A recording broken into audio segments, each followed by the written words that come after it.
વિદ્યાર્થી મિત્રો, કયા લેક્ચરમાં આપણે પ્રકરણ સ્વાધ્યાય 1નું એક્ઝામ્પલ 1 જોઈ ગયા હતા. હવેથી આગળ વધીએ એક્ઝામ્પલ નંબર 2.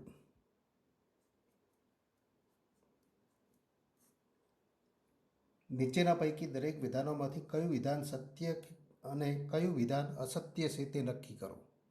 સત્ય કે અસત્ય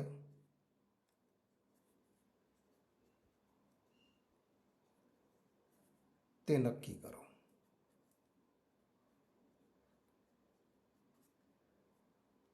પહેલું વિધાન છે, જો x બિલોંગ્સ ટુ a અને a બિલોંગ્સ ટુ b,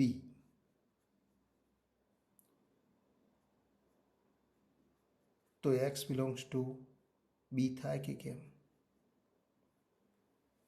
આ વિધાન સત્ય થાય કે અસત્ય એ નક્કી કરો. અહીંયા આપણે જોઈ શકીએ છીએ કે આ વિધાન અસત્ય છે. કારણ તરીકે આપણે જોઈ શકીએ કે એક્સ એ એનો ઘટક છે અને એ બીનો ઘટક. તો એક્સ એ બીનો ઘટક થાય એવું કહી શકાય નહીં, કારણ કે એક્સ એ એનો ઘટક છે, એ બીનો ઘટક છે, તો ગણ એ પોતે એ બીનો ઘટક. એક્સ એ ગણ એમાં સમાયેલો છે પણ બીમાં સમાયેલો ન પણ હોય. એટલે કે ઘટક એક્સ એ બીનો ઘટક થાય પણ ખરો, ન પણ થાય, પણ થાય જ એમ ન કહી શકાય. એટલે કે તો એક્સ બિલોંગ્સ ટુ બી એ વિધાન અસત્ય છે, કારણ કે તો આપણે કહી શકીએ કે જે અસત્ય છે. એના માટે આપણે કારણ પણ આપી શકીએ અસત્ય છે, કારણ કે જો એમાં કોઈ ઘટક એક્સ લઈએ, બીજા ઘટકો 1 તો 1 અને 2 લઈએ, અને ગણ બી લઈએ, એમાં આપણે ઘટક લખી શકીએ એ ઉપરાંત, તો એ ઉપરાંત એક્સ સિવાયનો કોઈ ઘટક લઈ શકાય 3 અને 5. તો આપણે કહી શકીએ કે અહીં એક્સ બિલોંગ્સ ટુ એ અને એ બિલોંગ્સ ટુ બી અને એ બિલોંગ્સ ટુ બી. પરંતુ આપણે જોઈ શકીએ છીએ કે બીમાં એ પોતે ઘટક તરીકે છે, પણ એક્સ એ એનો ઘટક છે પણ બીનો ઘટક કહી શકાય નહીં, પરંતુ x not belongs to B. Number 3, જો એ સબસેટ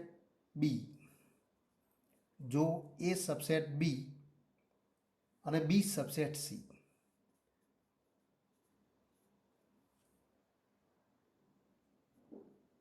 તો એ સબસેટ સી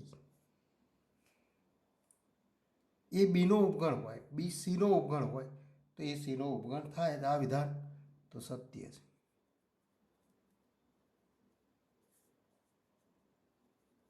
છે. કારણ કે એના બધા ઘટકો બીમાં અને બીના બધા ઘટકો સીમાં. A subset of B implies, આપણે કહી શકીએ every x belongs to A implies x belongs to બી.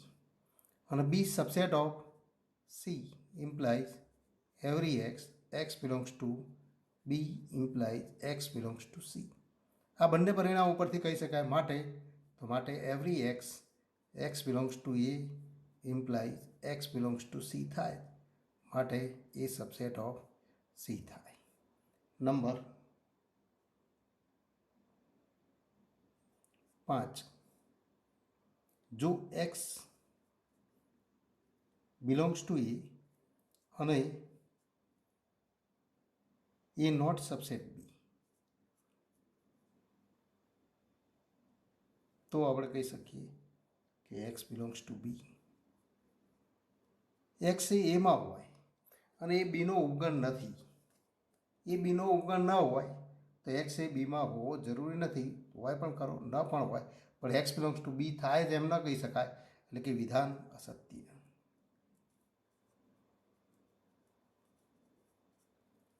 કારણ કે એક્સ એમાં હોય તો બીમાં ન પણ હોય. અહીંયા ઉદાહરણ તરીકે આપણે લઈ શકીએ. ઉદાહરણ તરીકે આપણે કહી શકીએ એ ઇક્વલ ટુ એક્સ 1 અને 5 લઈએ, અને બી તો 1 5 એ નોટ સબસેટ બી, તો 1 6 અને તો વાય બી, તો અહીંયા આપણે કહી શકીએ એ નોટ સબસેટ બી. અને તો એ બીનો ઉપગણ નથી અને એક્સ એ એમાં, પરંતુ એક્સ નોટ બિલોંગ્સ ટુ બી. તો આ કારણ તરીકે આપણે આવા તો ઉદાહરણ આપવા જરૂરી. હવેથી આગળ વધીએ. Example number 5. એક્ઝામ્પલ નંબર 3 જોઈએ.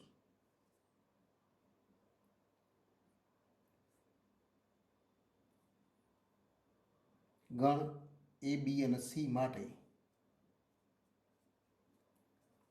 એ બી અને સી માટે એ યોગ બી ઇક્વલ ટુ એ યોગ સી.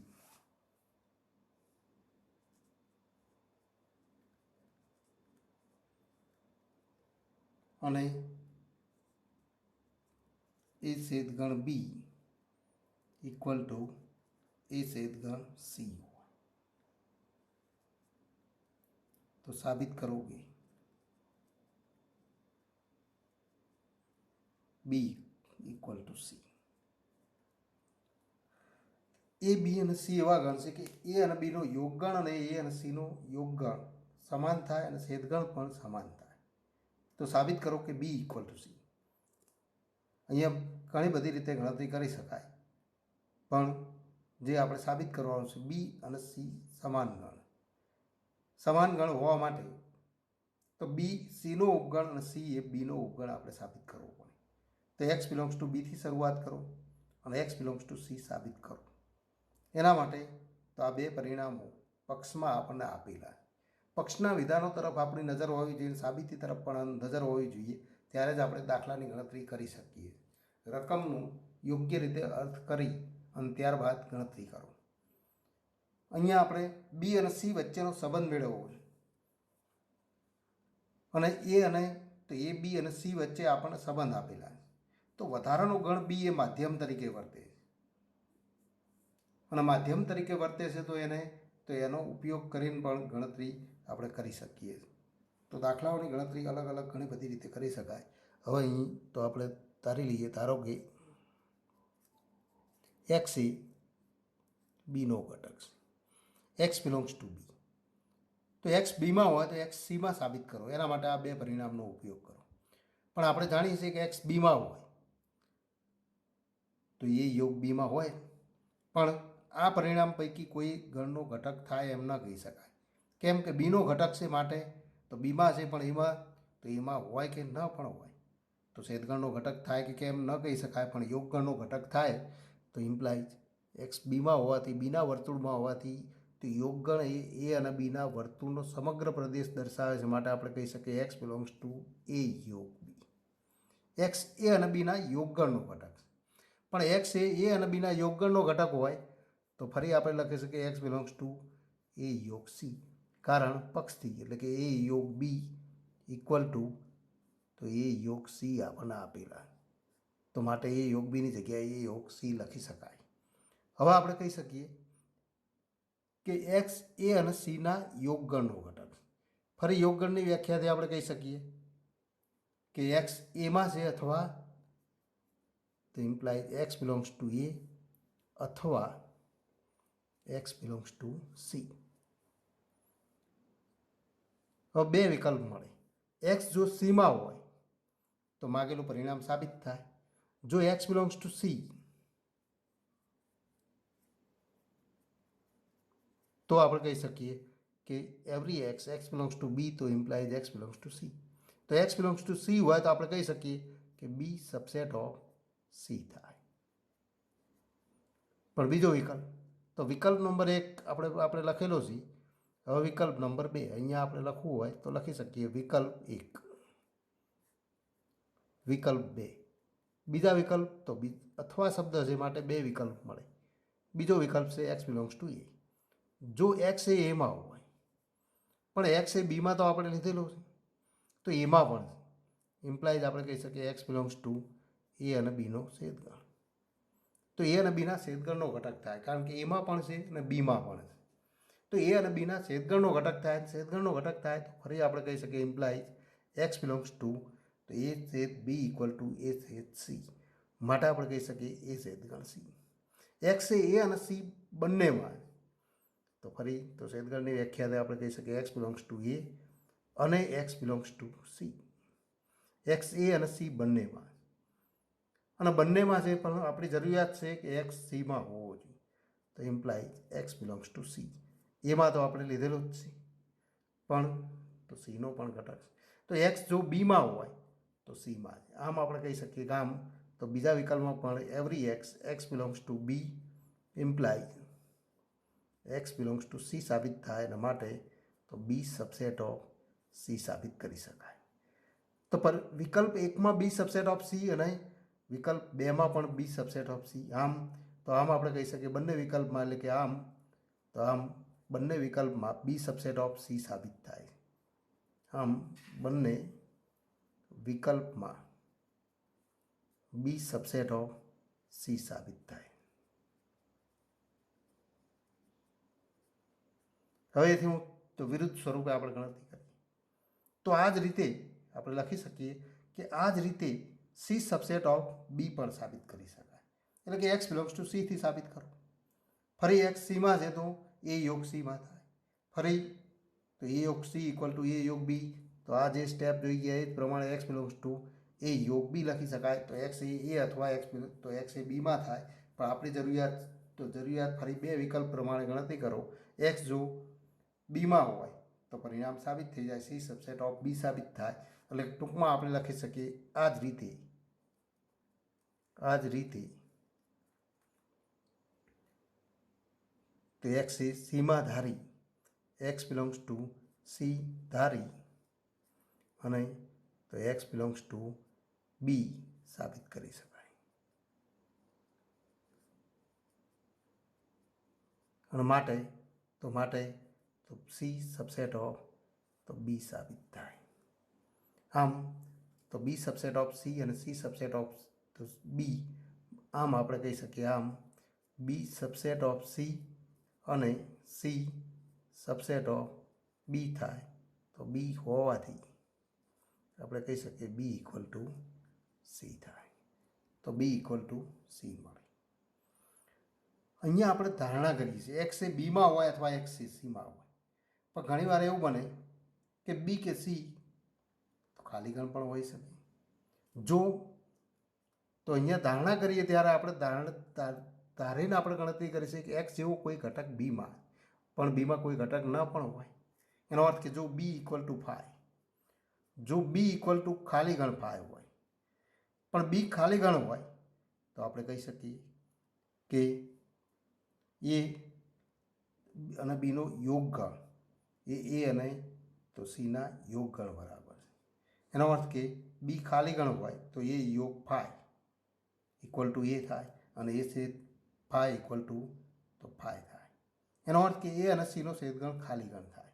બી ઇક્વલ ટુ 5 તો આપણે કહી શકીએ કે એ છેદ બી ઇક્વલ ટુ તો એ છેદ બી ઇક્વલ ટુ એ છેદ સી હોવાથી આપણે કહી શકીએ કે તો એ અને સીનો છેદગણ ખાલી ગણ થાય. અને તો તથા એ અને બીનો યોગ ગણ, પણ બી ઇક્વલ ટુ 5 તો એ યોગ 5 ઇક્વલ ટુ તો એ યોગ 5 ઇક્વલ ટુ એ યોગ સી થાય. એનો અર્થ કે એ યોગ સી ઇક્વલ ટુ એ થાય. એ અને સીનો છેદગણ ખાલી ગણ થાય અને એ અને સીનો યોગ ગણ એ થાય. એનો અર્થ કે સી ઇક્વલ ટુ 5 થાય. તો માટે સી ઇક્વલ ટુ 5 થાય. આમ તો બી ઇક્વલ ટુ 5, તો આમ આપણે કહી શકીએ બી ઇક્વલ ટુ ખાલી ગણ 5 તો સી ઇક્વલ ટુ પણ 5 મળે. તો સી ઇક્વલ ટુ 5 મળે. આમ તેથી તો બી ઇક્વલ ટુ સી થાય. એ જ રીતે સી ઇક્વલ ટુ 5 તો બી ઇક્વલ ટુ 5 પણ સાબિત કરી શકાય. તે જ રીતે જો સી ઇક્વલ ટુ 5 તો બી ઇક્વલ ટુ પણ 5 સાબિત કરી શકાય. આમ બંને વિકલ્પમાં તો આમ માટે તો સાબિત કરી શકાય અને માટે તો બી ઇક્વલ ટુ સી સાબિત થાય. તો તો બી ઇક્વલ ટુ સી મળે. આમ દરેક વિકલ્પમાં બી અને સી તો એક સમાન થાય. હવેથી આગળનો એક્ઝામ્પલ. સાબિત કરો કે એ સબસેટ ઓફ સી તો C minus B subset of C minus C. Example number 5. તો એની સાબિતી આપણે જોઈએ. એ સીનો ઉપગણ હોય તો C minus B subset of C minus A થાય. હવે આ ઉપગણ આપણે સાબિત કરવો. સી માઇનસ બી એ સી માઇનસ એનો ઉપગણ. તો આના પ્રત્યેક ઘટક એ આમાં હોવા જોઈએ. તો ધારી લઈએ, ધારો કે x belongs to C minus B. X એ સી માઇનસ બીનો ઘટક. એક્સ એ સી માઇનસ બીમાં હોય તો ફરી તફાવત ગણની વ્યાખ્યાથી આપણે લખી શકીએ કે એક્સ એ સીમાં હોય તો એક્સ બિલોંગ્સ ટુ સી, અને તો એક્સ સીમાં હોય પરંતુ x not belongs to B, x બીમાં ન હોય.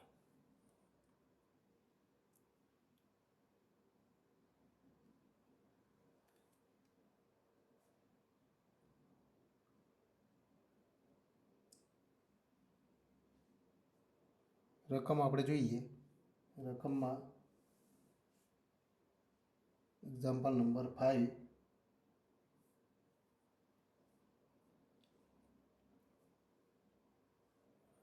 એ સબસેટ ઓફ બી. રકમ આપણે એ સબસેટ ઓફ બી લખવાનું.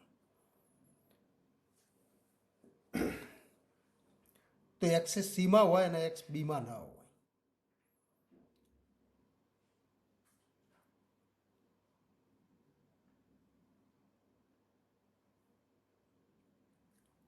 એક્સ સીમાં છે, એક્સ બીમાં નથી.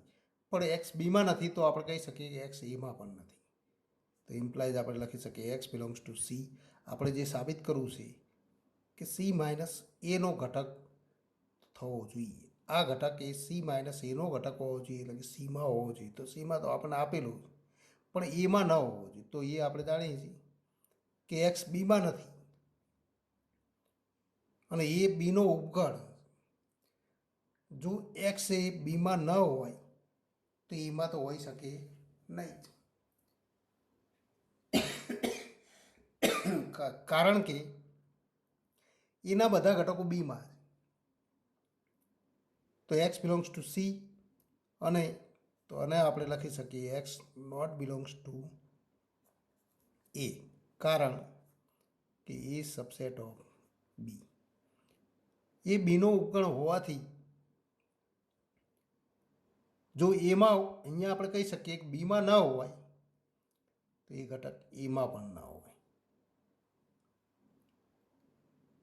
જો અહીંયા આપણે કારણ તરીકે લખી શકીએ, અહીં કારણ એ સબસેટ ઓફ બી, તો એના માટે આપણને સમજાવવું જોઈએ કે જો એક્સ એ એમાં હોય તો બીમાં હોવો જોઈએ, પણ એમાં નથી માટે બીમાં નથી. ઇમ્પ્લાઇઝ, તો ફરી આપણે કહી શકીએ એક્સ બિલોંગ્સ ટુ, તો એ ગણ એનો ઘટક છે, બીમાં નથી, તો એ અને બીના તફાવત ગણનો ઘટક થાય. એમ સીમાં છે અને એમાં નથી, તો માટે x belongs to C minus C. આમ આપણે કહી શકીએ કે આમ C minus B subset of C minus A થાય, જે પરિણામ સાબિત થાય. Example number 7.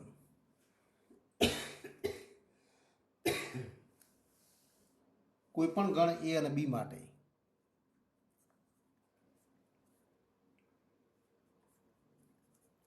કોઈપણ ગણ એ અને બી માટે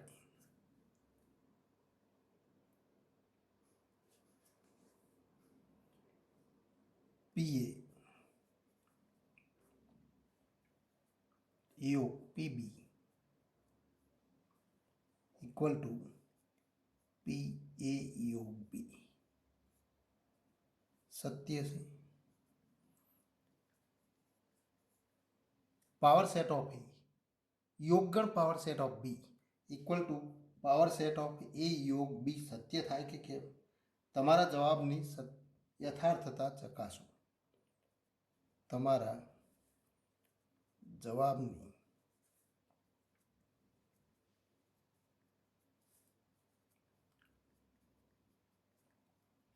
માત્ર જવાબ આપણે હા કે નામાં આપવાનું નથી.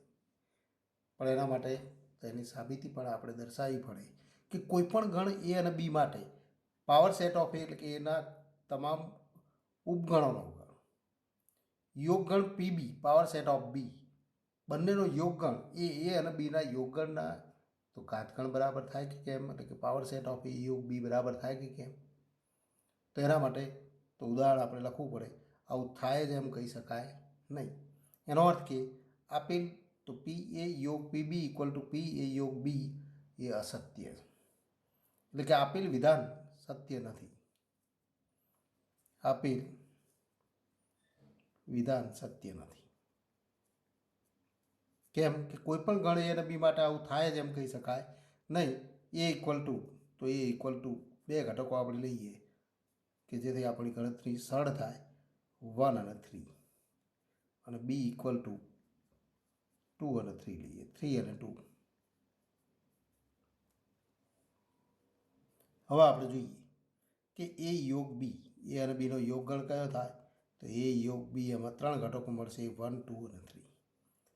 ત્રણેય માટે ત્રણેય ગણ માટે હવે ઘાતગણ મેળવીએ.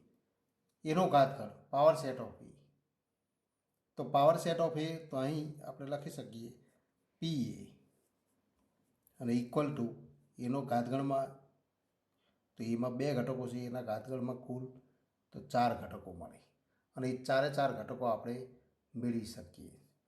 પહેલો ઘટક મળે ખાલી ગણ 5, ત્યારબાદ એક ઘટક ધરાવતા ગણ તો એકાકી ગણ 1, એકાકી ગણ 3 અને ત્યારબાદ 1, 3 પોતે. તો આ ગણ થાય પાવર સેટ ઓફ બી. તથા power set of B P B મેળવીએ તો એમાં પણ આ જ રીતે આપણને તો ઘટકો મળશે કે પી બી એટલે કે બીના તમામ ઉપગણો તો ખાલી ગણ 5, એકાકી ગણ તો 3, એકાકી ગણ 2 અને એકાકી ગણ 2 ઘટકો ધરાવતો ગણ 3, 2. આ પ્રમાણે આપણને તો ઘટકો મળે. એ જ રીતે પી એ યોગ બી પણ બંને બાજુ આપણે કિંમત મેળવવાની છે, તો પી એ યોગ પી બી મેળવો. તો અહીં પી એ યોગ પી બી એનો ઘાતગણ અને તો બીનો ઘાતગણ પી બી એનો યોગગણ કરીએ ઇક્વલ ટુ તો આનો યોગગણ કરીએ તો ખાલી ગણ 5, એકાકી ગણ 1, એકાકી ગણ તો 3, એકાકી ગણ 2, 1, 3 અને તો 3, 2 અથવા 2, 3. આટલા ઘટકો મળે. એક ખાલી ગણ 1, 3, 2, 1, 3 અને 3, 2. તો આ બંનેનો ઘાતગણ નો યોગગણ. હવે એ જ રીતે એ યોગ બીનો ઘાતગણ મેળવો, પી એ યોગ બી. એ યોગ બીના ઘાતગણમાં તો ફરી એક પણ ઘટક ન ધરાવતો ગણ ખાલી ગણ, ત્યારબાદ એકાકી ગણ 1, એકાકી ગણ 2 અને એકાકી ગણ 3 મળે. એ ઉપરાંત 2 ઘટક ધરાવતા ઉપગણો તો 1, 2, 1, 3, 2, 3 અને 1, 2, 3 મળે. આનો નંબર 2 કહીએ. તો બંને ગણ જુઓ કે આ ઘાતગણ પી એ યોગ પી બી અને પી એ યોગ બી બંનેમાં ઘટકોની સંખ્યા સમાન નથી. એ ઉપરાંત બધા જ ઘટકો એના એ જ નથી. એનો અર્થ કે બંને ગણ સમાન ગણ નથી. અહીંયા જોઈ શકાય છે કે 1, 2, 3 તો આમાં તો આનો ઘટક છે, પણ આમાં તો આ ગણનો ઘટક નથી. અને માટે આપણે કહી શકીએ માટે તો પી એ યોગ બી તો પી એ યોગ B is not equal to P A યોગ પી બી. તો એ અને તો એના ઘાતગણ અને બીના ઘાતગણનો યોગગણ એ બંને ગણના યોગગણના ઘાતગણ બરાબર નથી એમ કહી શકાય. તો આ વિધાન અસત્ય છે. એ આપણે એની સાબિતી પણ એટલે કે એની યથાર્થતા આપણે ચકાસી શકીએ છીએ. એની સાબિતીની ચકાસણી કરી શકીએ છીએ. સાબિતી નથી પણ એની ચકાસણી આપણે તો કરી શકીએ. હવેથી આગળનો એક્ઝામ્પલ જોઈએ. Example number 9. ગણના ગુણધર્મનો ઉપયોગ કરી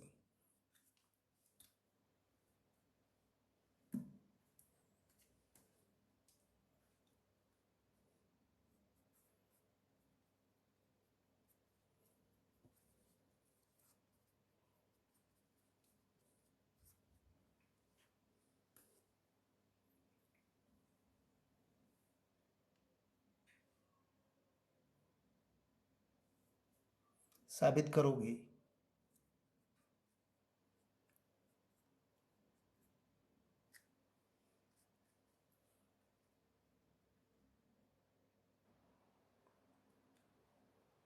नंबर 1 ए योग ए छेद बी इक्वल टू ए અને નંબર 2 એ છેદગણ એ યોગ બી ઇક્વલ ટુ એ। આ બંને ગુણધર્મ શોષણના નિયમો તરીકે પણ ઓળખાય। તો એની સાબિતી આપણે ગુણધર્મની રીતે કરવી છે। ગુણધર્મની રીતે ખૂબ સરળતાથી પણ સાબિતી આપી શકાય કે આપણે જાણીએ છીએ કે નંબર 1ની આપણે સાબિતી જોઈએ તો નંબર 1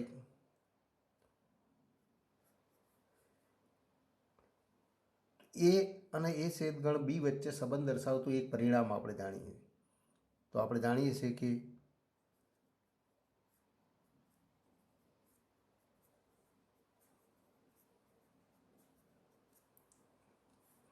એ છેદગણ બી સબસેટ ઓફ એ અને એ સબસેટ ઓફ એ પણ થાય। આ બે પરિણામો આપણે જાણીએ અને આ બંને પરિણામો પરથી આપણે કહી શકીએ કે જો એ અને બીનો છેદગણ અને એ બંને એના ઉપગણો અને માટે તો ફરી આના ઉપરથી આપણે કહી શકીએ એ છેદગણ બી અને એનો છેદગણ યોગગણ કરીએ તો અહીંયા યોગગણ આપણે સાબિત કરવાનું છે તો યોગગણ એ ઇક્વલ ટુ એ યોગ એ। તો સબસેટ ઓફ આપણે લખી શકીએ સબસેટ ઓફ ઇક્વલ ટુ નહીં પણ સબસેટ ઓફ એ યોગ એ। આ પણ એક અગત્યનો ગુણધર્મ છે કે કોઈ પણ ગણ એ સબસેટ ઓફ બી અને સી સબસેટ ઓફ ડી હોય તો એ અને સીનો યોગગણ એ અને તો એના યોગગણ એટલે કે એ અને તો અહીંયા જે પણ ગણ હોય સી અને ડીના યોગગણનો ઉપગણ થાય। તો આ બંને ઉપગણોનો યોગગણ એ અધિગણોના યોગગણનો ઉપગણ થાય અને માટે આપણે કહી શકીએ પણ એ છેદગણ બી યોગ એ ઇક્વલ ટુ પણ આપણે આ સ્વરૂપ તો એમનામાં તો આપણે રાખીશું કે એ યોગ એ છેદ બી લખી શકાય તો એ યોગ એ છેદ બી સબસેટ ઓફ એ યોગ એ એટલે કે એ આને આપણે નંબર 1 કહીએ।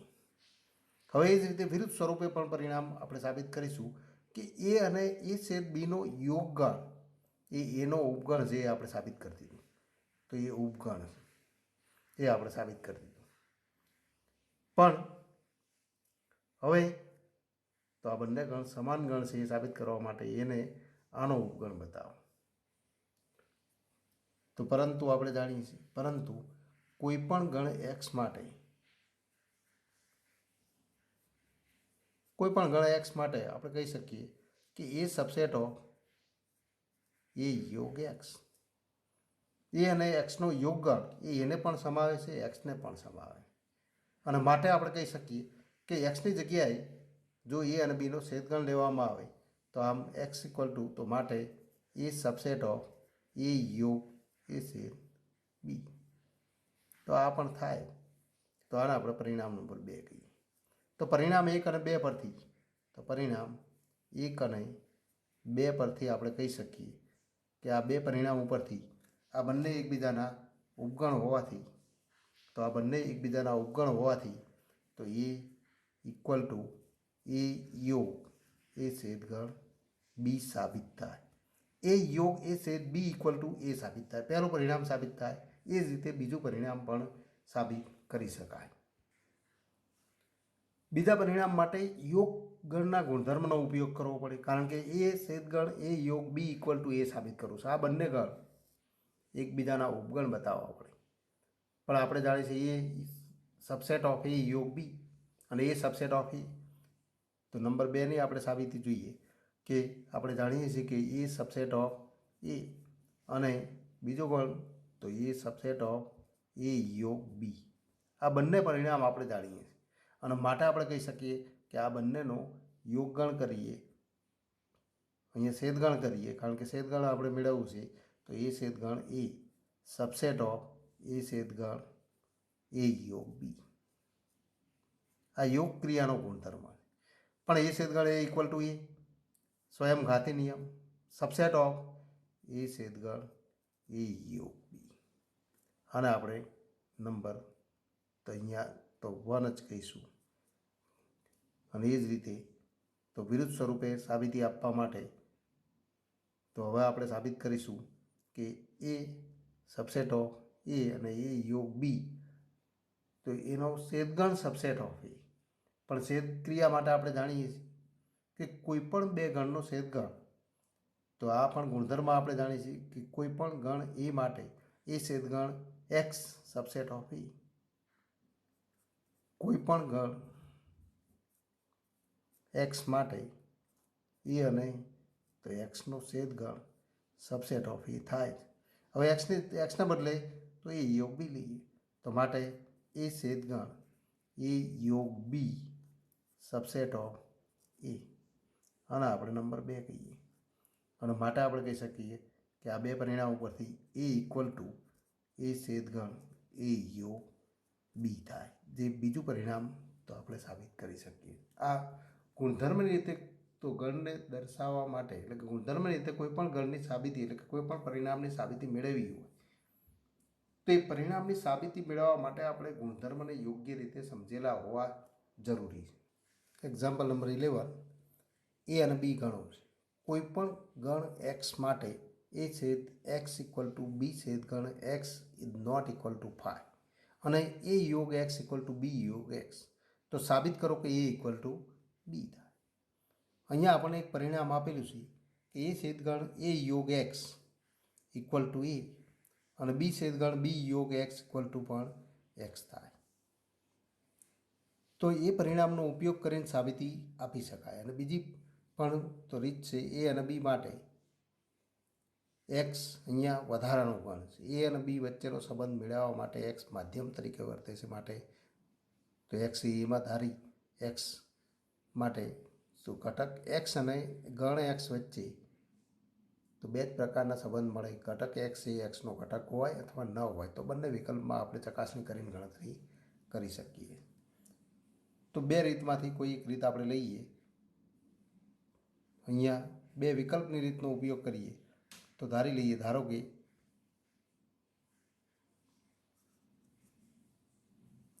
એક્સ એ બિલોંગ્સ ટુ એ. પણ એક્સ અને એક્સ માટે બે વિકલ્પ મળે. વિકલ્પ એક એક્સ બિલોંગ્સ ટુ એક્સ અને વિકલ્પ 2 x not belongs to x.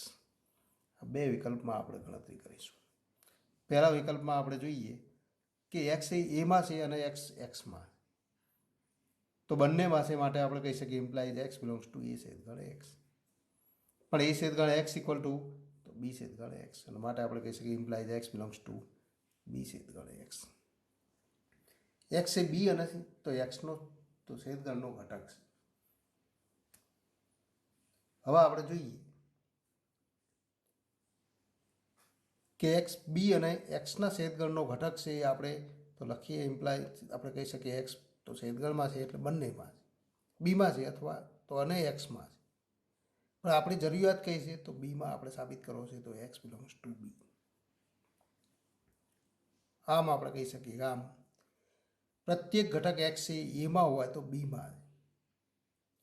તો આપણે કહી શકીએ આમ તો એ સબસેટ ઓફ બી સાબિત થાય છે. બીજો વિકલ્પ જુઓ, એક્સ એ એમાં છે, એક્સ એક્સમાં નથી. પણ એમાં હોવાથી તો એ અને એક્સના યોગગણનો ઘટક તો થાય. તો ઇમ્પ્લાઇઝ આપણે કહી શકીએ એક્સ બિલોંગ્સ ટુ એ યોગ એક્સ. એ અને એક્સના યોગગણનો ઘટક થાય તો બી અને તો ઇમ્પ્લાઇઝ એક્સ બિલોંગ્સ ટુ બી યોગ એક્સ પણ થાય. કારણ કે એ યોગ એક્સ ઇક્વલ ટુ બી યોગ એક્સ અહીંયા આપણે લખી શકીએ પક્ષથી. આપણને આપેલું છે, અહીંયા પણ લખી શકાય પક્ષથી. અને માટે તો એક્સ બિલોંગ્સ ટુ બી યોગગણ માટે આપણે જાણીએ છીએ અથવા શબ્દનો ઉપયોગ થાય માટે અથવા x belongs to x, x બીમાં હોય અથવા એક્સ એક્સમાં હોય, પણ એક્સ તો એક્સમાં નથી અને માટે આપણે કહી શકીએ એક્સ બિલોંગ્સ ટુ બી. આમ એક્સ બિલોંગ્સ ટુ એ તો એક્સ બિલોંગ્સ ટુ બી, તો આમ આપણે કહી શકીએ આમ તો એ સબસેટ ઓફ બી સાબિત થાય. તો બંને વિકલ્પમાં, તો આમ બંને વિકલ્પમાં એ સબસેટ ઓફ બી સાબિત કરી શકાય.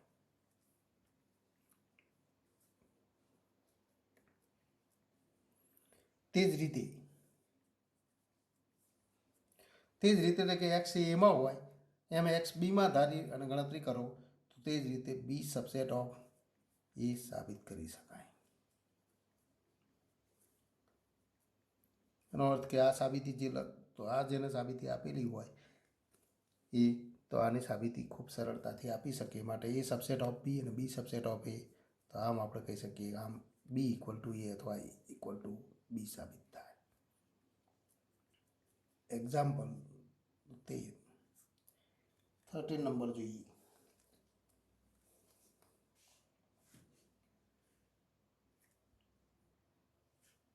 એક શાળાના 600 વિદ્યાર્થીઓના સર્વેક્ષણમાં 150 વિદ્યાર્થીઓ ચા પીતા હતા અને 225 વિદ્યાર્થીઓ કોફી પીતા હતા.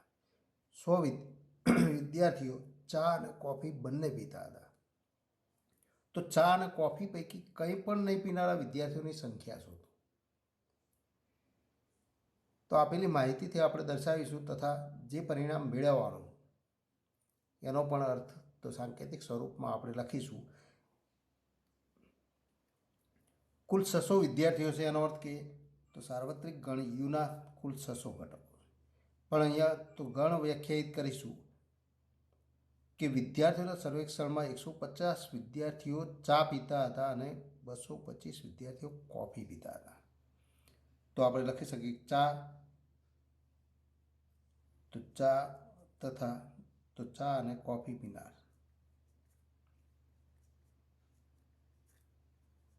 પીતા વિદ્યાર્થીઓના ગણને અનુક્રમે એ અને બી વડે દર્શાવતા. તો આ સંકેત વડે દર્શાવીએ તો આપેલ માહિતીથી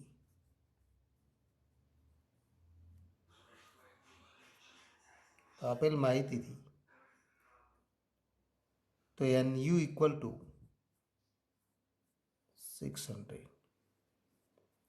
એન એ ઇક્વલ ટુ તો 150, ચા પીનાર વિદ્યાર્થીનો ગણ તો A, n B equal to એટલે કે કોફી પીતા વિદ્યાર્થીઓની સંખ્યા 225 જે આપણને આપેલી, અને બંને એટલે કે એ અને બીના છેદગણમાં કુલ ઘટકોની સંખ્યા, ચા અને કોફી બંને પીતા હોય એવા વિદ્યાર્થીઓની સંખ્યા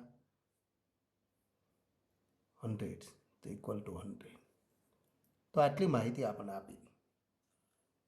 પણ ચા અને કોફી પૈકી કંઈ પણ નહીં પીનારા, તો માટે તો ચા અને કોફી પૈકી કંઈ પણ નહીં પીનારા વિદ્યાર્થીઓનો ગણ, તો એને સંકેત વડે દર્શાવીએ. એનો અર્થ કે ચા પીતા નથી અને કોફી પૈકી કંઈ પણ એક કે એકથી વધુ કંઈ તો એક કે એકથી વધુ પીણું પીનાર વિદ્યાર્થીઓનો ગણ, એટલે કે ચા પણ પીતા નથી અને કોફી પણ પીતા નથી, તો એના વર્તુળમાં પણ નથી અને બીના વર્તુળમાં પણ નથી. એનો અર્થ કે એ અને બીના યોગ ગણમાં નથી, તો આપણે કહી શકીએ ગણ એ યોગ બીનો ડેશ થાય. તો આ સાંકેતિક સ્વરૂપમાં નિરૂપણ પહેલાં આપણને લખતા આવડવું જોઈએ, ત્યારબાદ સૂત્રનો ઉપયોગ કરો. તો આ ઘટકો વિદ્યાર્થીઓનો ગણ આ થાય, માટે તો એ ગણના ઘટકોની સંખ્યા મેળવી છે એન એ યોગ બીનો ડેશ, આ આપણે મેળવ્યું નંબર ઓફ એ યોગ બીનો ડેશ. પણ N A dash equal to N U minus N A, તો NU માઇનસ N, તો એ યોગ બી. પણ NU ઇક્વલ ટુ આપણે આપેલા છે ઇક્વલ ટુ 600 માઇનસ N એ યોગ બી, પણ N એ યોગ બી ઇક્વલ ટુ, તો NA plus NB minus N, તો એ છેદગણ બી.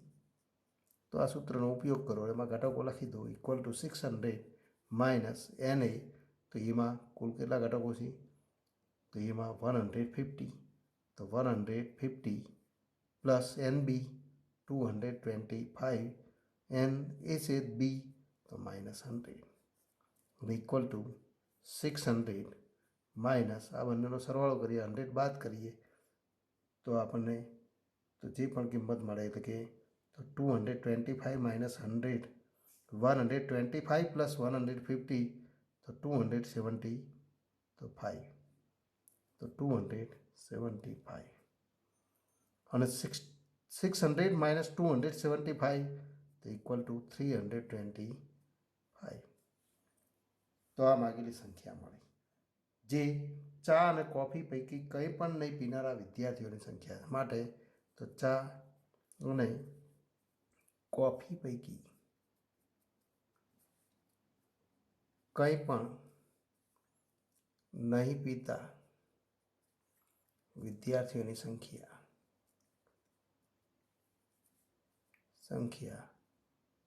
325 છે એમ કહી શકાય.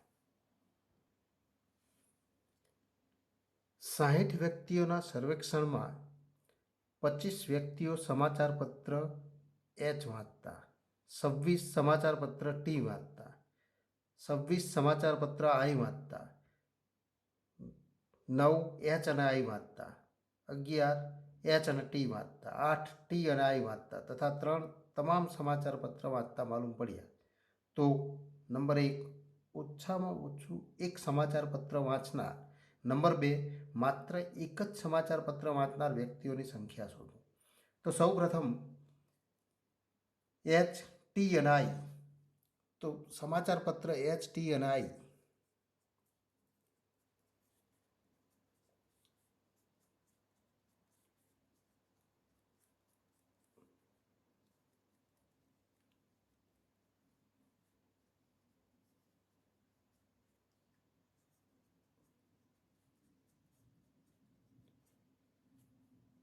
વાંચનાર વ્યક્તિઓના ગણના અનુક્રમે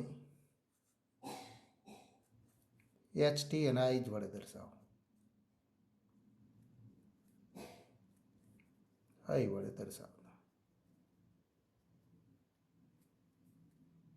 માટે આપણે કહી શકીએ કે આપેલ માહિતીથી બધી માહિતીને આપણે વેન આકૃતિમાં દર્શાવીશું. તો વેન આકૃતિમાં માહિતીને દર્શાવતા અને વેન આકૃતિમાં દર્શાવેલા ઘટકોના આધારે આપણે ગણતરી કરીશું. તો અહીંયા આપણે જોઈએ આપેલ માહિતીથી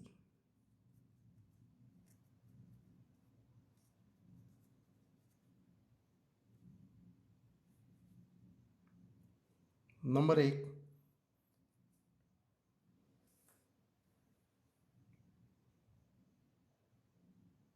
કુલ NU 60 વ્યક્તિઓના સર્વેક્ષણ આપણે કરેલું છે, તો માહિતીથી NU ઇક્વલ ટુ 60. 26 સમાચાર પત્ર T વાંચતા, તો N ઓફ T. 25 વ્યક્તિઓ સમાચાર પત્ર H વાંચતા, તો N of H equal to 25.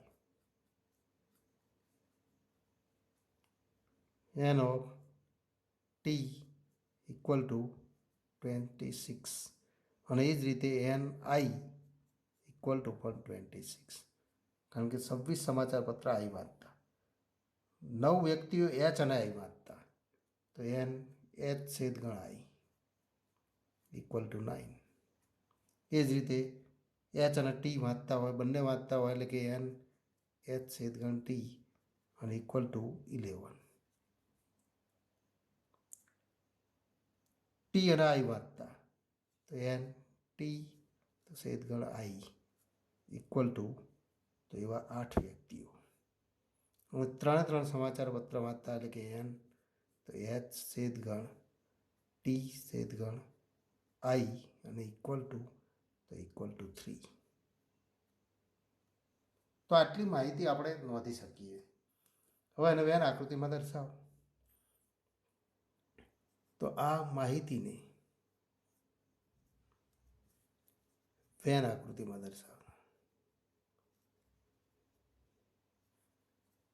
દર્શાવો. તો વેન આકૃતિ 3 ગણની વેન આકૃતિ દોરી અને આપણે ગણતરી કરીએ તો ગણતરીમાં તો જે પ્રશ્નના જવાબ એક સાથે એકથી વધુ પ્રશ્નો હોય ત્યારે એક સાથે આપણે જવાબ આપી શકીએ છીએ. તો પહેલો ગણ તો એચ, બીજો ગણ ટી અને ત્રીજો ગણ આપણે દર્શાવીએ આઈ. તો એચ, ટી અને આઈ. હવે બધા ઘટકો આપણે દર્શાવીશું. આના અહીંયા એ, આ બી, આ સી વડે દર્શાવો, આ ડી દર્શાવો, આ ઈ, એફ, જી અને અહીંયા એચ. તો આટલા ઘટકોની સંખ્યા દર્શાવે. તો વેન આકૃતિમાં દર્શાવતા તો આપેલ માહિતીથી આપણે કેટલાક પરિણામો લખી શકીએ કે જો આ પ્રમાણે ઘટકો દર્શાવેલ વેન આકૃતિમાં તો એ સંખ્યાઓ આપણે દર્શાવેલી. તો અહીંયા આપણે કહી શકીએ કે NU = 60. તો NU = 60 ઇમ્પ્લાઇઝ. તો હવે આપણને પરિણામ મળે યુમાં કુલ કેટલા ઘટકો છે? તો આ બધા જ A, B, C, D બધાનો સરવાળો એટલે કે A + B + C + D + E + F + G + H અને = 60. તો આ પહેલું આપણને સમીકરણ મળે. તો આ પહેલું સૂત્ર મળે. Number 2, NH = 25. તો NH = 25. પણ એચમાં કેટલા ઘટકો છે? તો A + B, તો A + B + D + E અને = 25. તો આ બીજું સૂત્ર મળે. એ જ રીતે N, તો NT = 26. પણ ટીમાં કેટલા ઘટકો છે? A + B + C + F અને = 26. NH NT NI તો આપણે ગણતરી કરી દીધી. તો NI = 26. પણ આઈમાં કેટલા ઘટકો છે?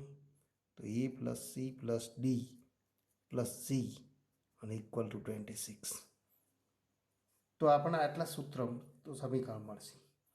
એ ઉપરાંત NH છેદગણ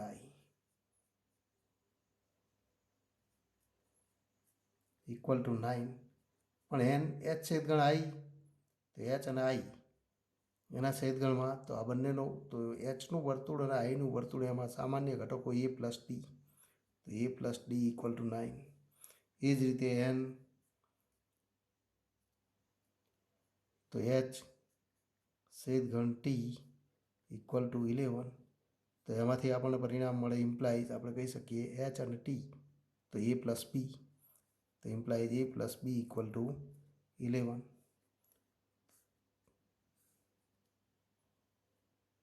એ જ રીતે તો H અને T આપણે લીધું N, તો T છેદગણ I = 8.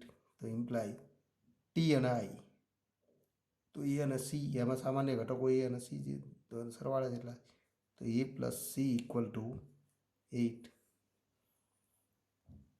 તથા 3 એ 3ના સામાન્ય ઘટકો તો N H છેદગણ T છેદગણ I અને = 3.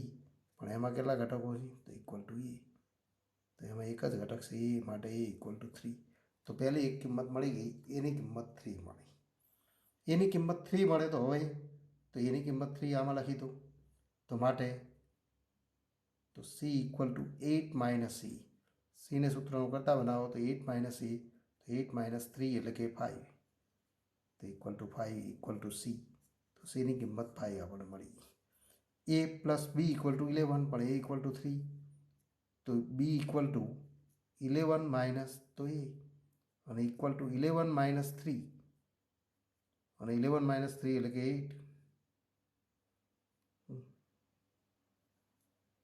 માટે બી ઇક્વલ ટુ તો 8. તો બીની કિંમત મળી ગઈ. તો એ બી અને સીની કિંમત મળી ગઈ. હવે ડીની કિંમત પણ મળી જાય કે ડી બરાબર તો તથા D equal to 9 minus C, એટલે કે 9 માઇનસ 3 અને ઇક્વલ ટુ 6 માટે તો equal two 6 equal to D. તો ડીની કિંમત 6 મળી ગઈ. હવે તો જીની કિંમત પણ મળે. એ સી અને ડીની કિંમત લખી દો તો એ સી અને ડી, એ પ્લસ સી પ્લસ ડી એટલે કે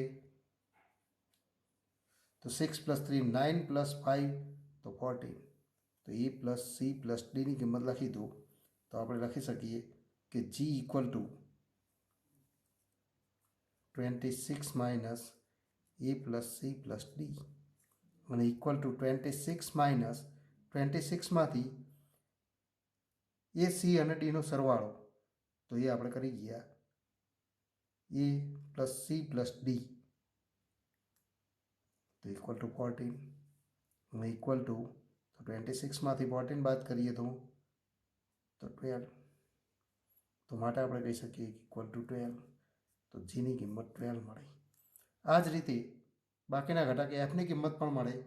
તો તે જ રીતે તથા તો f equal to 26 minus A plus B plus C. તો એ બી અને સીની તો સરવાળો કરો તો ઇક્વલ ટુ 16 ઇક્વલ ટુ 10. માટે 10 ઇક્વલ ટુ એફ. તો એફની કિંમત 10 મળે.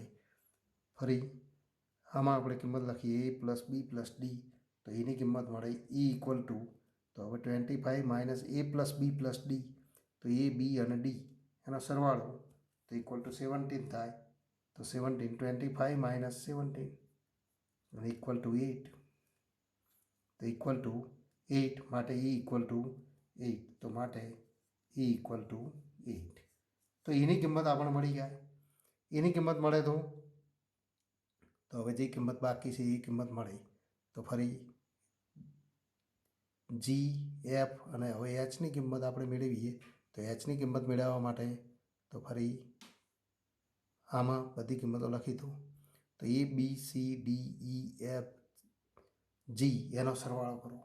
આ બધા જ ઘટકોનો સરવાળો A B C D E F અને જી બધાનો સરવાળો કરીએ તો આપણે જોઈ શકીએ છીએ કે તો 5 પ્લસ 3 8 પ્લસ 8 16 તો 16 પ્લસ 6 તો 22 પ્લસ 10 તો 32 પ્લસ 12 તો 44 પ્લસ 8 52.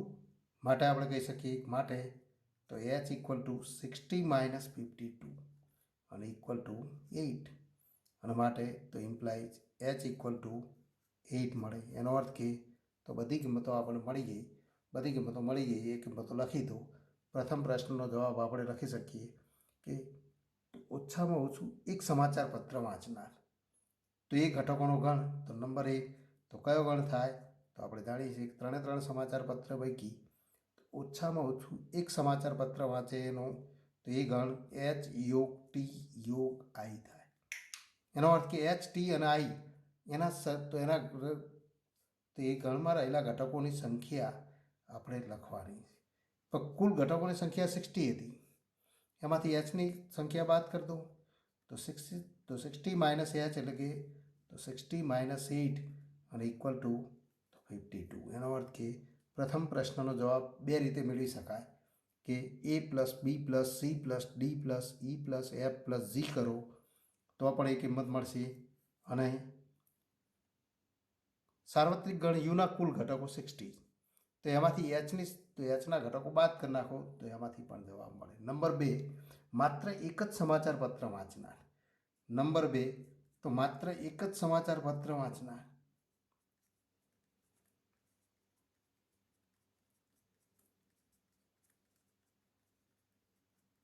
એવા વ્યક્તિઓની સંખ્યા આપણે શોધવી. તો વાંચનાર વ્યક્તિઓની સંખ્યા